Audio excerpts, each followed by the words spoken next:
தடத்தின் மதிய நேர செய்திகளுடன் இணைந்து கொள்கிறீர்கள். விரிவான செய்திகளுக்கு முன் முதலில் தலைப்புச் செய்திகள். வளிமண்டலவியல் திணைக்களம் விடுத்துள்ள முக்கிய அறிவிப்பு.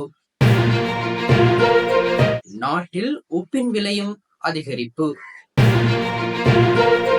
ஜனாதிபதி நிதியத்தின் நிவாரணம் தொடர்பில் பிரதமரின் முக்கிய அறிவிப்பு. இந்திய மீனவர்களின் பிரச்சனைகளை ஓரிரு வாரங்களில் தீர்க்க முடியாது, அமைச்சர் நலிந்த தகவல்.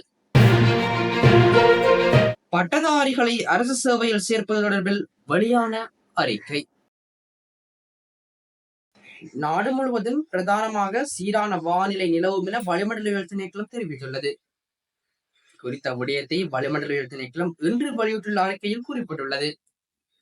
காலி, மாத்தறை, களுத்துறை, ரத்னபுரி, அம்பாறை, மாத்தளை மற்றும் பதுளை மாவட்டங்களில் மாலை அல்லது இரவில் சிறிதளவான மழை பெய்யக்கூடும் எனவும் திணைக்களம் அறிவித்துள்ளது. மேல் சப்ரகமுக, மத்திய ஊவா மற்றும் வடமத்திய மாகாணங்களிலும் காலி, மாத்தறை மற்றும் குருநாகல் மாவட்டங்களிலும் சில இடங்களில் காலை வேளையில் பனிமூட்டமான நிலை காணப்படுவனவும் எதிர்பார்க்கப்படுகிறது. இதேவேளை எல்லை கடந்து வரும் மாசுபட்ட காற்று சுற்றோட்டத்தினால் நாடு முழுவதும் காற்றின் தரம் ஆரோக்கியமற்ற நிலையில் சில நாட்களுக்கு அதிகரிக்கலாம் என மோட்டார் வாகன போக்குவரத்து திணைக்களத்தின் வாகன புகை பரீட்சை நம்பிக்கை நிதியம் தெரிவித்துள்ளது.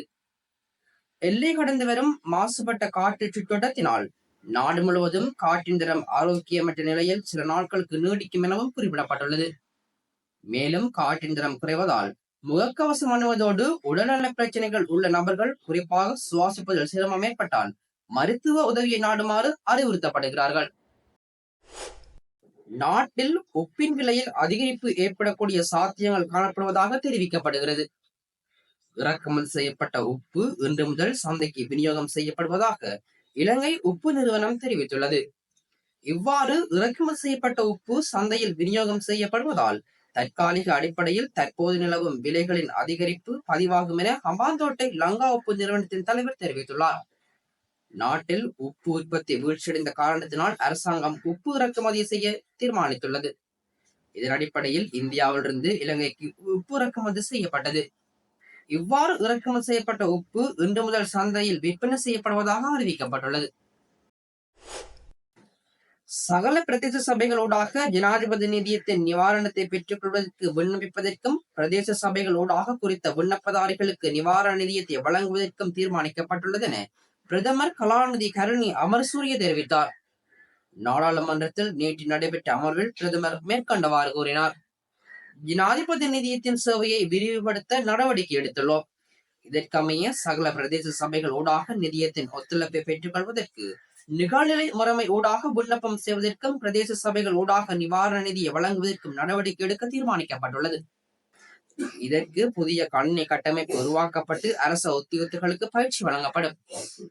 குறைந்த வருமானம் பெறும் குடும்பங்களின் நலனை கருத்தில் கொண்டே ஜனாதிபதி நிதியம் உருவாக்கப்பட்டது. ஆனால் கடந்த அரசாங்கங்களில் ஜனாதிபதிகளின் நண்பர்கள் மற்றும் அவர்களுக்கு சார்பான அரசியல்வாதிகளுக்கு மாத்திரமே நிதி வழங்கப்பட்டது. நிதியம் முறைகேடாகவே பயன்படுத்தப்பட்டது. இதனை நாட்டு மக்கள் நன்கு அறிவார்கள். ஜனாதிபதி நிதியத்திலிருந்து முறையற்ற வகையில் நிதி பெற்றுக் கொண்டவர்கள் நாட்டுக்கு சேவை ஆற்றியவர்கள் என்ற அடிப்படையில் நிதி பெற்றுக் கொள்ளவில்லை.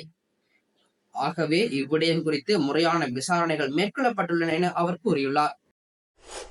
இந்திய கடற்தொழிலாளர்களின் அத்துமீறிய கடற்தொழிலை கட்டுப்படுத்துவதற்கான சுற்றுவளைப்பு நடவடிக்கைகள் அதிகரிக்கப்பட்டுள்ளதாகவும் ஓரிரு வாரங்களில் இந்த பிரச்சனையை தீர்க்க முடியாது எனவும் அமைச்சரவை பேச்சாளர் அமைச்சர் நலிந்த ஜெயதிச தெரிவித்துள்ளார். கொழும்பில் நேற்று இடம்பெற்ற அமைச்சரவை தீர்மானங்களை அறிவிக்கும் ஊடக சந்திப்பில் வைத்து இதனை குறிப்பிட்டார். இந்தியா, இலங்கை அரசாங்கங்களுக்கு இடையே பல சந்தர்ப்பங்களில் இது தொடர்பில் பேச்சுவார்த்தைகள் இடம்பெற்றுள்ளன. இதன்படி புதிய அரசாங்கம் ஆட்சி அமைத்ததன் பின்னரும் இந்த விடயம் தொடர்பில் கலந்துரையாடப்பட்டுள்ளது. இந்த பின்னணியில் இலங்கை கடற்படை சுற்றி வளைப்புகளையும் கைது நடவடிக்கைகளையும் அதிகரித்துள்ளது. அதே நேரம் இந்த விடயம் தொடர்பில் இந்தியாவுடன் தொடர்ந்து கலந்துரையாடல்கள் இடம்பெறுகின்றன. எவ்வாறாயினும் எதிர்வரும் ஓரிரு வாரங்களில் இந்த பிரச்சனைக்குரிய தீர்வை பெற்றுக் கொள்ள முடியும் என நினைக்கவில்லை. இலங்கையின் கடல் வளத்தையும் கடற்தொழிலாளர்களையும் பாதுகாப்பதே இந்த பிரதான இலக்காகும். இதனை அடிப்படையாக கொண்டே பேச்சுவார்த்தைகளும் பாதுகாப்பு நடவடிக்கைகளும் முன்னெடுப்பதாக அமைச்சர் தெரிவித்துள்ளார். 35,000 பட்டதாரிகளை அரசு சேவையில் இணைப்பது குறித்து சுகாதாரம் மற்றும் வெகுஜன ஊடக அமைச்சர் நலிந்த ஜெயதிச அறிக்கை ஒன்றை வெளியிட்டுள்ளார். இன்று நடைபெற்ற அமைச்சரவை முடிவுகளை அறிவிக்கும் ஊடகவியலாளர் சந்திப்பில் ஊடகவியலாளர்கள் எழுப்பிய கேள்விகளுக்கு பதிலளிக்கும் போதே அவர் இதனை தெரிவித்தார்.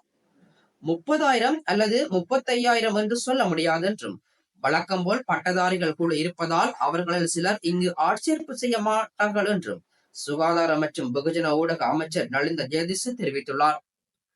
தற்போது காலி இடங்களுக்கு முன்னுரிமை அளித்து இந்த ஆட்சேர்ப்பு மேற்கொள்ளப்படும் என்று அமைச்சர் தெரிவித்துள்ளார்.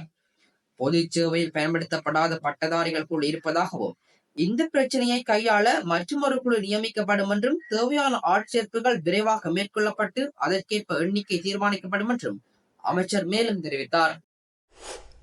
தடத்தின் மதிய நேர செய்திகளுடன் இணைந்து கொள்கிறீர்கள். விரிவான செய்திகளுக்கு முன் முதலில் தலைப்புச் செய்திகள். வளிமண்டலவியல் திணைக்களம் விடுத்துள்ள முக்கிய அறிவிப்பு. நாட்டில் உப்பின் விலையும் அதிகரிப்பு. ஜனாதிபதி நிதியத்தின் நிவாரணம் தொடர்பில் பிரதமரின் முக்கிய அறிவிப்பு. இந்திய மீனவர்களின் பிரச்சனைகளை ஓரிரு வாரங்களில் தீர்க்க முடியாது, அமைச்சர் நலிந்த தகவல்.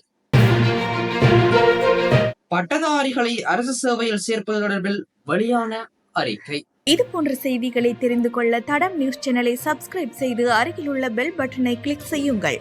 மேலும் இது போன்ற செய்திகளை உடனுக்குடன் தெரிந்து கொள்ள தடம் fm.com என்ற இணையதளத்தின் வாயிலாகவும் எங்களுடன் இணைந்து கொள்ளுங்கள்.